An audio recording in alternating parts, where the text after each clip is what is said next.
You can make a life which is different from the lives of most of the young men and women in Bangalore who have lost the plot. They think they're going to be happy by being slaves of greedy capital. You guys have to stand up and speak now. Nothing else is more important than to defend the freedom to choose any path you want. That is Sanatana Dharma. This word secularism is used in nonsensical contexts by people who have no idea what it means. And it certainly does not have a context here in this subcontinent and never will. Young Indians, you don't know your own history. You need to know what happened. You need to see yourself not as a defeated people, but as the upholders of a dharma that is important for the whole world.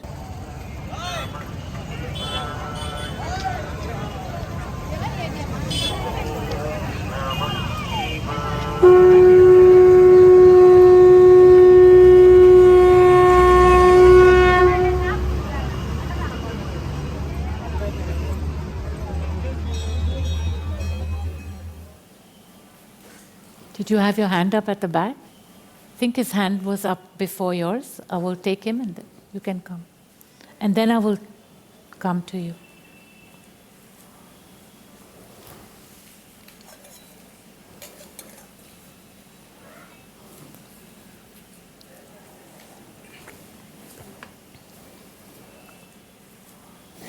Glad to see you after 4 years. I've seen you in 2019 and it's 2023 now. So, what's your name? Dinesh. Dinesh. My question is regarding what you have said last regarding contribution to the society. So, what's the context or intention one should have while functioning in the society? And what's the attitude? And how to decide between two things to put more energy into what so that we get fulfilled and we contribute better? As I was saying before, this life is a short thing. If you look at the age just of this planet, it's millions of years old, and you are here for a few decades. In that time that you are here, the experience is meant to be a joyous experience. It is not meant to be fraught with suffering.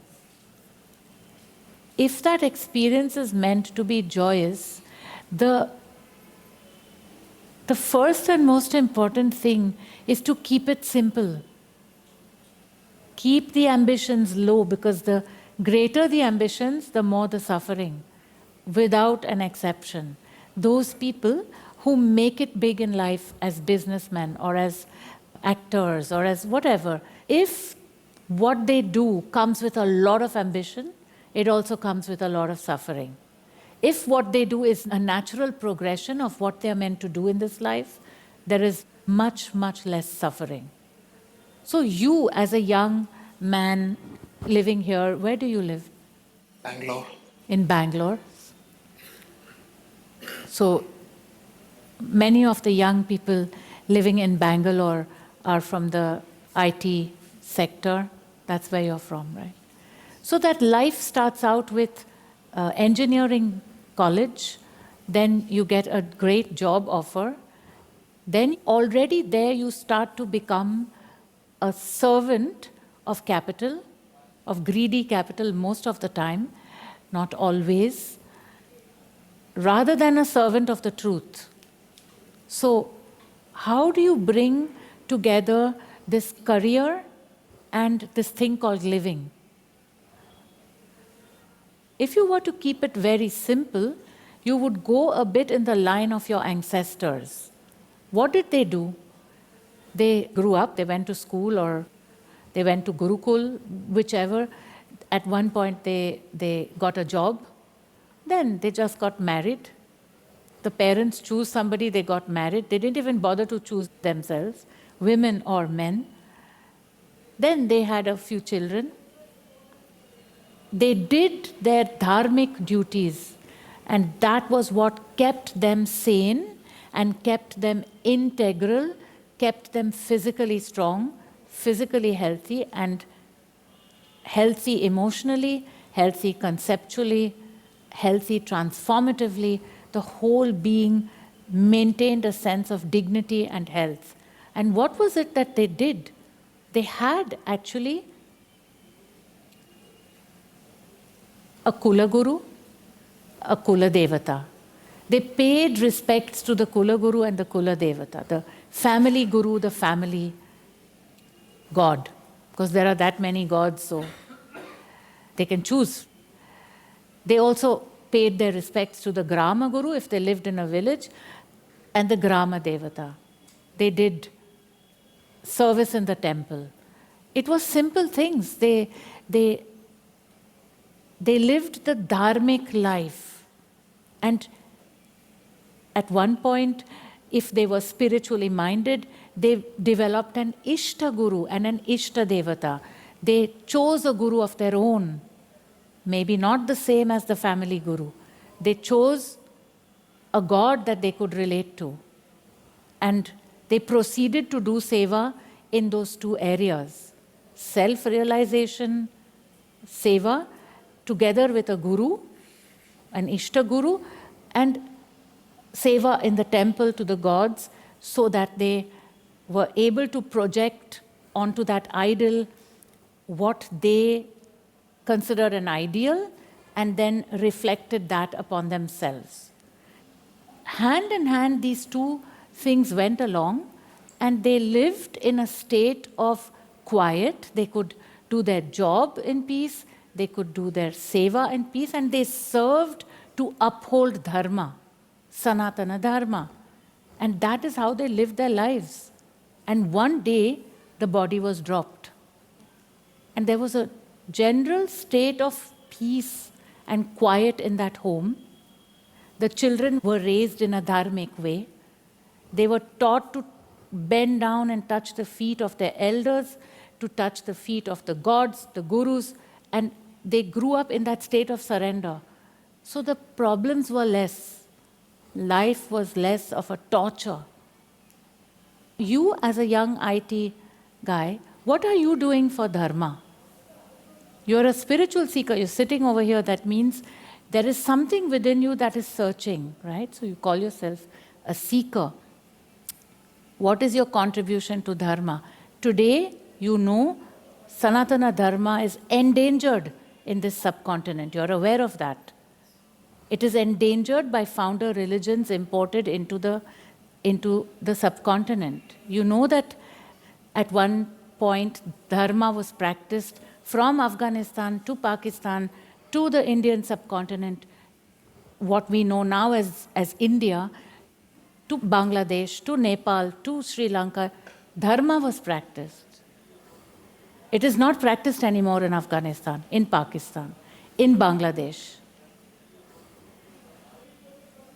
It has shrunk, and even here in India, it is shrinking further and further because youngsters like you are not upholding Dharma.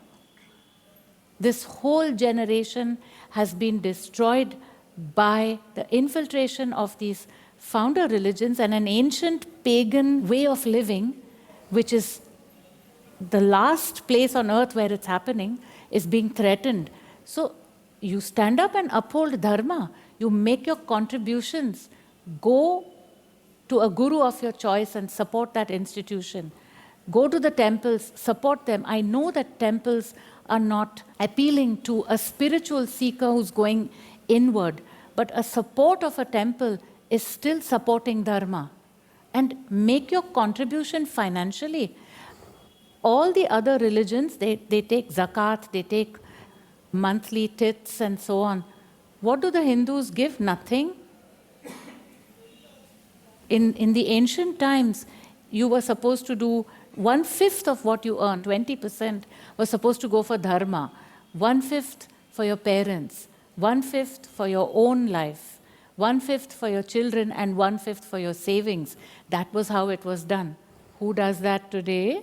Nobody. I do it. You do 20%. That's very good. 10%. Well, now you have to increase it since you have come here. And not to buy as many jeans, maybe. Or I don't use denims. you're very stylish then. But you understand what I'm saying. Yeah, got it. Find a guru you connect with and support that system. Support the local temple. Everybody is running to Tirupati and running here and there. It's the local thing. Support dharma, uphold it, and then you will be able to bend and go with the truth, the Antar Guru. Finally, the final destination is the Antar Guru. Yes? That is where you reach. You can make a life which is different from the lives of most of the young men and women in Bangalore who have lost the plot. They think they're going to be happy by being slaves of greedy capital. You can work in the best American Silicon company, if you want to be nicer about it, and you can still live a dharmic life by upholding dharma. Many of the people sitting here, they're foreigners, but they uphold dharma more and more powerfully than many of the people in this country, especially in Bangalore. And we don't want all of Bangalore to become silly, right? You can stand up, you can speak about dharma. Why not? What better thing do you have to do? Even if your friends laugh at you, tell them you'll be laughing the other side of your face when you wake up one day and you have to start learning to speak a language that is not originating here. I think you understand what I'm talking about. It is the time to stand up and uphold dharma in the subcontinent. The time of sleeping is over. It's over. And you youngsters are the ones who have to do it. And you're going to do it. You're going to take it up with a steadiness and a steadfastness. And otherwise, you know what is staring you in the face. You won't have the freedom to come to a satsang after that. You won't even have the freedom to practice yoga. It's happening in different parts of the country now. Hindus are not allowed to take out idol processions, which they've done for millennia, not just centuries, but millennia. So it's time to stand up, and if you want to know what action to take, speak to one of the sevaks here. They'll tell you precisely what you can do. Make that inner decision, and then you'll see how fulfilled your life will become. You exercise, you strengthen up. No more fat, full, tough physical body. Because without that physical toughness, you can't achieve anything in Dharma. It's not possible to stand up for that now. It will take you a month and you'll be all fit and tough. I will. Yes, I feel that. I feel it's time now. And especially in Bangalore. It's losing its heart, it's losing its soul. All those youngsters, they're just drinking their lives away. So they get up in the morning, they go to work, they wear that thing on their, which is fine, it's a job. It's an annadata. Annadata meaning the one that provides you with your nourishment, anna, food. It has to be respected. Those jobs have to be respected. Nobody's against them. But then you come back in the evening and you live for dharma. Because if you don't, you're in trouble. The mental issues that are happening in the subcontinent is only 30 years old since capital entered into this country. So now we live with that new reality, but we have to bring strength, and that's only possible through upholding dharma. Otherwise, welcome to Switzerland, the highest number of depression cases in Europe, a country which is that rich, which has everything, And there's deep sadness and unhappiness in many people. Why? Why? Because money does not bring everything. It can't. So take that up on a war footing. You have intelligence, you have strength, you're young. Take it up on a war footing, not just saying yes, yes. Take the step, and you'll see how your life will be. And you'll stand up as an example to your friends. You know, they say, so many of the youngsters today, they don't have their namam, they don't have their connect anymore with the ancient dharma of this subcontinent. They are connected with the dharma of Silicon Valley. It is a dharma of self-destruction. Don't go that route. All these endangerments in the name of secularism, mostly. They are using this word not even understanding what the history is. Where does this come from? It comes from Europe, and it comes from the relationship between the various emerging kingdoms and nations and the Vatican. It has nothing to do with what is going on here. You cannot just extrapolate something which is alien to this continent and its culture and slap it on and expect it to function here. They don't even know what that word means. Ask anyone who uses the word secularism, do you know its origins? Do you know where it comes from? Do you know what it means? No. Everyone is equal. No. Everyone is not equal. All religions are equal. No. All religions are not equal. That's nonsense. Dharma is not about ahimsa. Ahimsa is a concept which is useful in very rare circumstances. It is not a dharmic concept. In the Bhagavad Gita, he's telling Arjuna to go and kill his own cousins. So what is this talk about ahimsa and we are a peaceful people and we'll allow anyone and anything to trample over us for 1,000 years and more? It's over. And you guys have to stand up and speak now. Nothing else is more important than to defend the freedom to choose any path you want. That is Sanatana Dharma. There are 20 different people here. Each one is on a different path. One finds Shiva interesting, the other finds Krishna, the other one is connected to their own guru, she's doing Zen, the other one is doing something else. That is the freedom and beauty. And here, you can do any path you want, almost anything except if it is murdering somebody. Recently, there was an Agora Baba sitting on the dead body of his mother and meditating. Where else in the world can you do that? If you feel you want to connect with your mother's spirit, you sit on her dead body and meditate. Isn't that amazing that it is allowed here? This great, great piece of earth that allows so much freedom.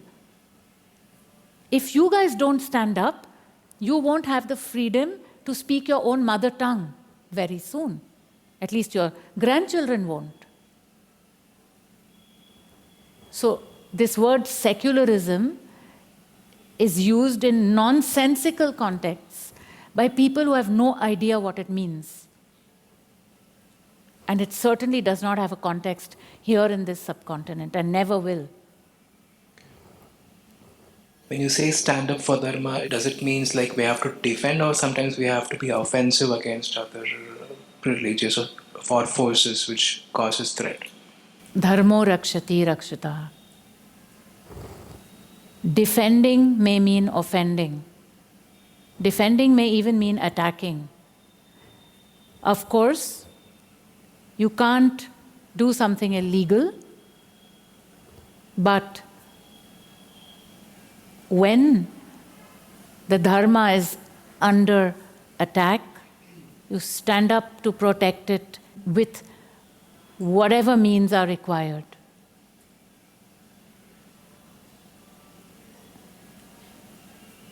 It's just not anything to cower down in front of.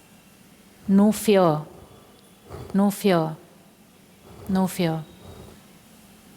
There is this idea that the Sanatanis have been a people that are afraid of the invaders and have cowered down in front of them and been defeated. No, that is not true. They have stood up and fought for centuries. They have stood up and fought for centuries. And the attack has been unrelenting. And now there cannot be any tolerance for this anymore. There cannot be.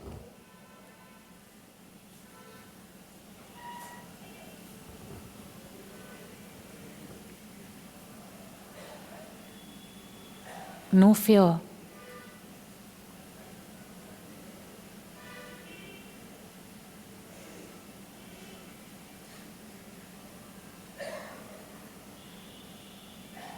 If you teach yourself samarpan, bending, and you surrender to the truth, you will never surrender to an enemy. The one who is surrendered to the truth can never bend before an enemy. Doesn't have to. Doesn't have to.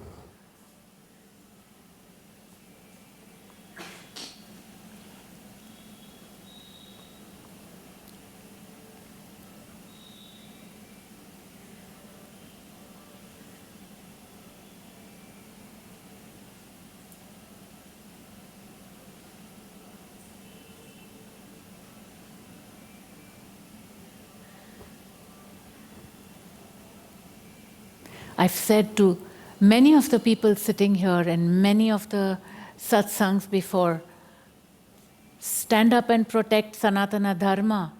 Anyone who sits in a satsang, anyone who practices yoga, anyone who studies Ayurveda, they are Sanatanis.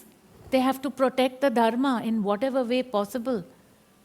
Make contributions, donate, go and be present, give your presence on a war footing. It's a Kurukshetra. And when the fear arises, bend down to the Antar Guru and the fear will disappear. How old are you? 26.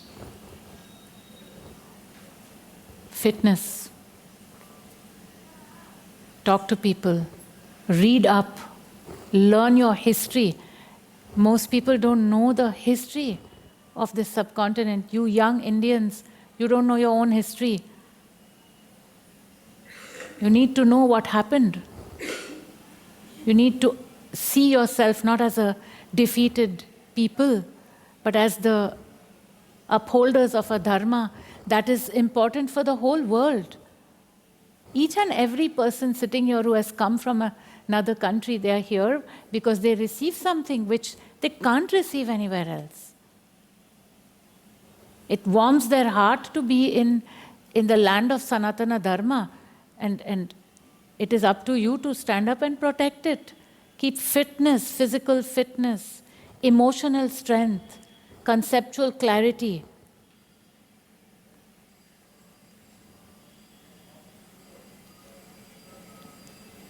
You will succeed. Vijayi Bhava.